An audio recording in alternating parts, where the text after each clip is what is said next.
My husband, 28M, and I, 32F, have been having trouble for a long time with our mental health, financial issues, etc.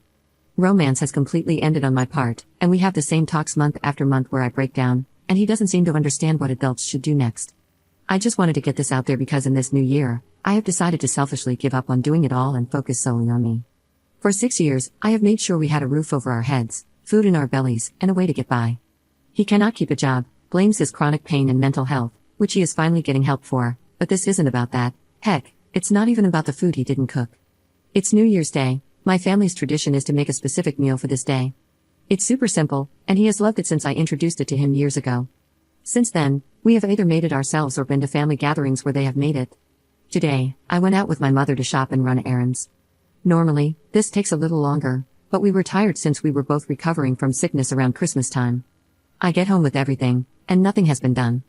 No chores, no follow-up on the laundry I started. It's 1:38 p.m. and there is no meat in the oven.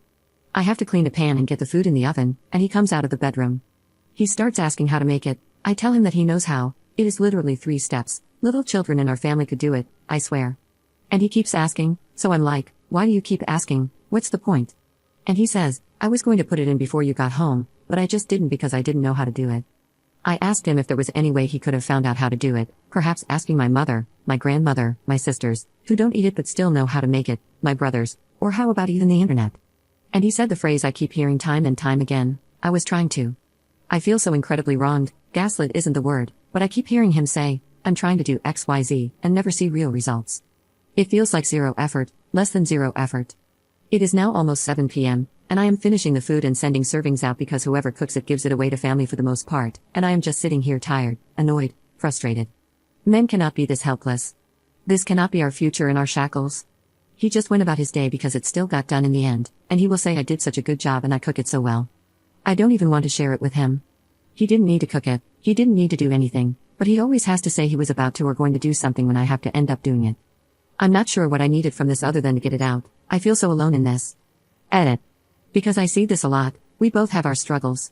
He has a psychiatrist and therapist that he recently started seeing, and he has depression and some other issues. I feel awful saying this, but for the first half of our relationship, I had my own problems, and I fought to get help, and I got help. I have meds and a therapist, but even when I was in the pits of despair and throes of my mental health issues, I still was the one who begged and borrowed to make sure we had rent or our lights turned back on. Update 1. I am home from work, and we had a conversation today on the phone. It boiled down to, I couldn't do this anymore, I needed real change, but all he offered was some sort of promise and no follow-through. He fought against what I said and told me that lately it just seems like I am stepping all over him and telling him what he does wrong, but never the other stuff, like when he finally cleaned half the bedroom, but neglected to feed our outside animals because he got busy and forgot. He was upset because it's not like I'm perfect either, and I said that I know and that at least I can take accountability for the things I say and do or don't do. We have really struggled in the last 4 years with keeping jobs. Once one of us got a job, the other would not have one for one reason or another. I finally got on the right meds and got into grad school. I had just worked a job that was very taxing on me and then left it shortly after I had major surgery, and he wasn't much of a help with that surgery either. He didn't do the laundry or sweep the floors. I did so much, and he will argue that it's because I don't let him do these things. I snapped this past summer, and we had our first real fight.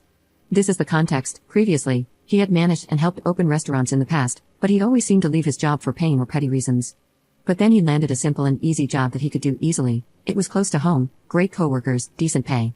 He told me I didn't need a full-time job, that I could finally rely on him to pursue school so I could get this degree and hopefully drag us out of poverty. Then he starts missing work, and we fall behind on bills. I had to go out and get a full-time job to help while still doing school full-time, and I realized that I could never truly rely on him. I couldn't rely on him to have any money in his card or to handle a simple mishap without calling me and needing me to do everything for him. I was done after that.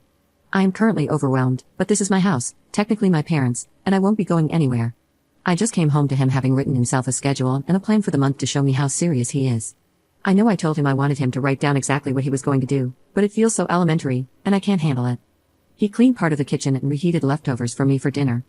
I can do that myself. Jesus Christ, please go do something useful. After the conversation today, I realize that he won't be changing. These lists and schedules are just for show. I'm tired of being lied to and manipulated. I'm going to ship him back home and let his mother deal with him. Wish me luck in getting this to actually happen this time. Update 2. I asked him again for a divorce, and he sobbed so loudly and threatened to end his life. He said there's no life for him without me. I told him that I had been asking for a divorce since our biggest fight in July. He said that we seemed okay after that, and I asked him what part of my monthly breakdowns and sobbing in the bathroom, begging him to change and stop the cycle, seemed okay. What part of me keeping things civil so I only cried twice a week instead of daily seemed like our marriage was normal and on the right track.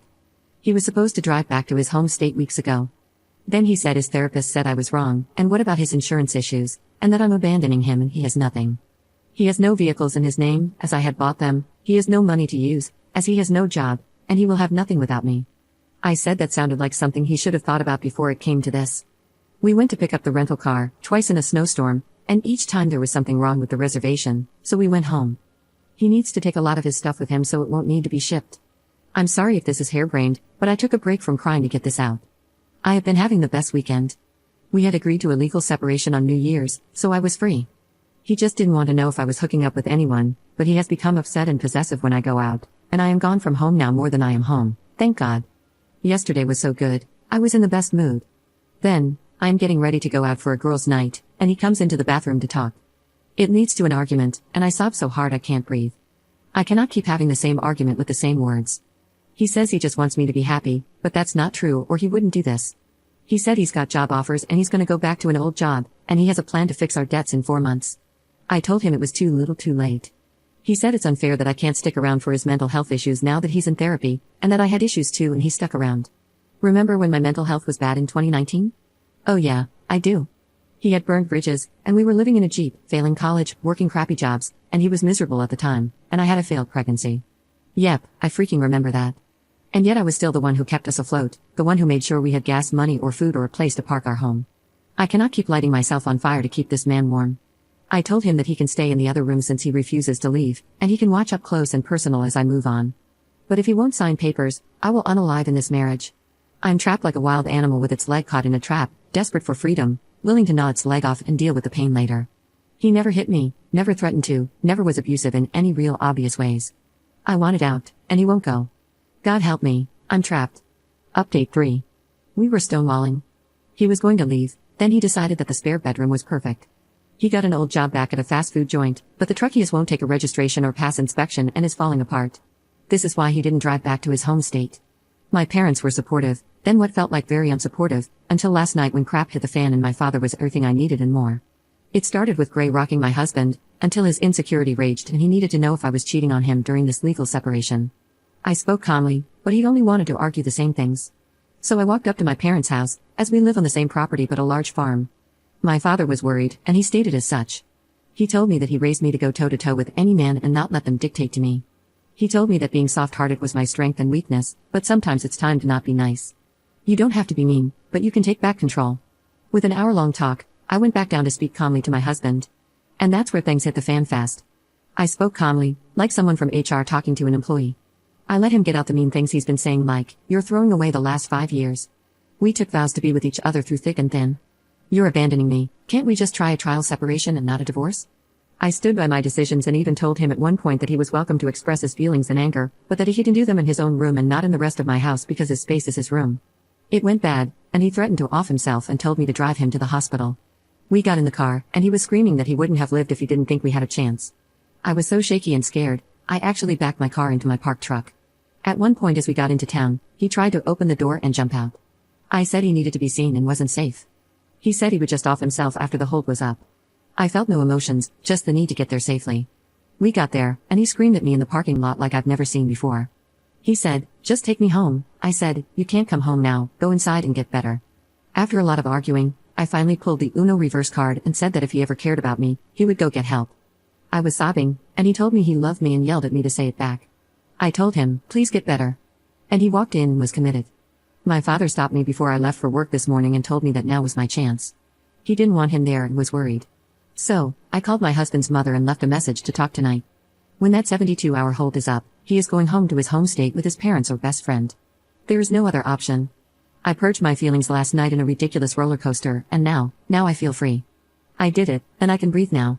I don't believe the words he said last night, and I know my life is going to be absolutely incredible. Thank you all for the support.